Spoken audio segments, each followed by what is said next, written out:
Okay, page 10 of the computer system notes. And we're almost done with this hard stuff.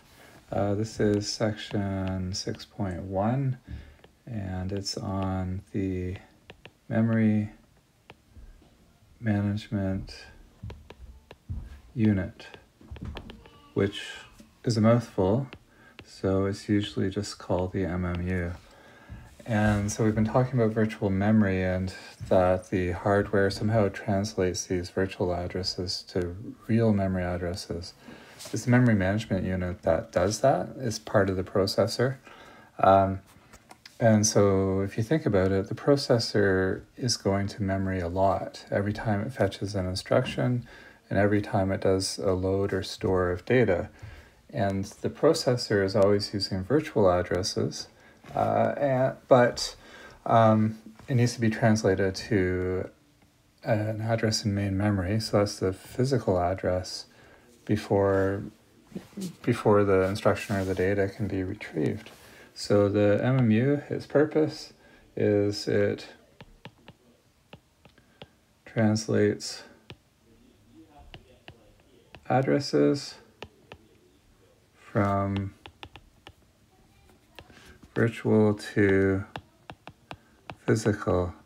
If you go back and look at that diagram, you basically have a bunch of virtual pages and then they map to physical pages. So you just need a table really to do this translation, and it's called a page table. So I'm going to draw the page table on the right here. So let's draw process, let's just say P1. P1's page table. And it's going to be indexed by the virtual page number. And we've got 8 of those. So the number of virtual pages is the total address space. So with 32 bits, you can address 4 gigabytes. That's 2 to the 32. Gigabytes, I should say. Divided by 4 kilobytes, and that would give you 2 to the 20, or roughly 1 million pages. In our case, it's 8 pages in this little example.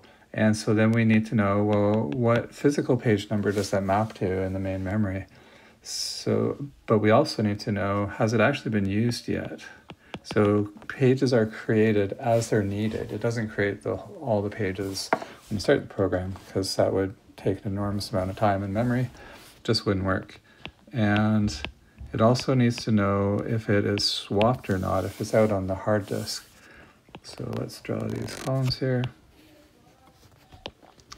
So actually, I'm sorry, I want to change the number of the process.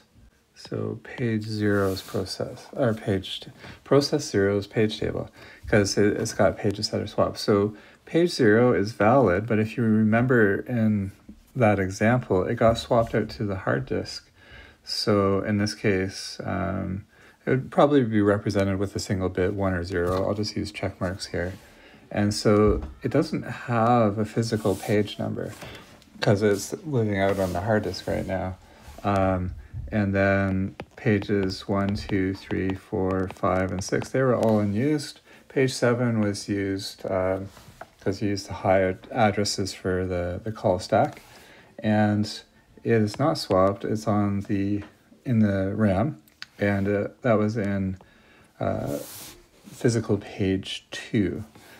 And the rest of this would be blanks. And these wouldn't matter, the swapped or not, because they're not valid. So that's the page table for process 0. And each of these pages, so each process has its own page table. So when the operating system switches from running one process to another, it'll switch which page table the memory management is using. So now let's draw the hardware and what's going on with each memory access. So we got the processor up here, and it wants to talk to the cache but there's a translation that's happening now between it and the cache. So it gives a virtual address. So it gives a virtual address to the memory management unit. The memory management unit turns that into a physical address.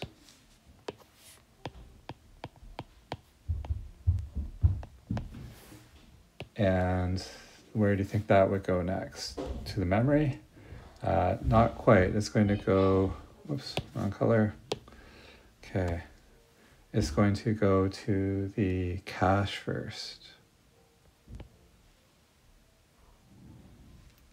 So here's the cache. And then the processor, if it's reading an instruction or loading data, the data is going to travel back from the cache to the processor. If it's doing a store, then the data is going to the cache. And if the cache doesn't have the data, it goes to the main memory. So here's the data here. I should label the data up there. So that's the data there.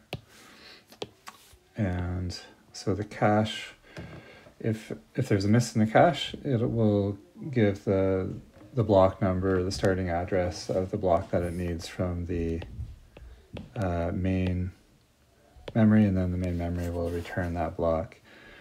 And so let's switch to green here. This here is page 0's page table. So we'll have, I guess I'll do this in blue. So we'll have P0's page table. In memory, we'll have page 1's page table in memory. And the memory management unit will use that as input. So it actually has to read these tables from the main memory.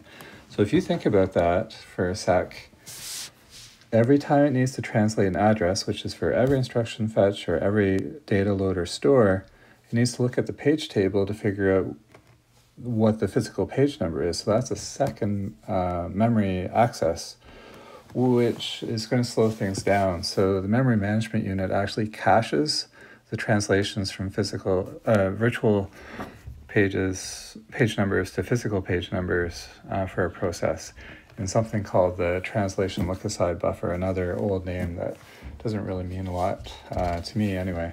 So let me just finish labeling. So down here, data and the physical address get passed to the main memory. Yeah, so when the operating system switches between processes, finishes running one, it's going to start running the other for a while. It will update a pointer or register in the memory management unit that says which page table to use now. And it will also flush all those translations that it's cached in the TLB. And that's separate from, you know, the data cache down here. Okay, so caching and virtual memory are very relevant for systems programming.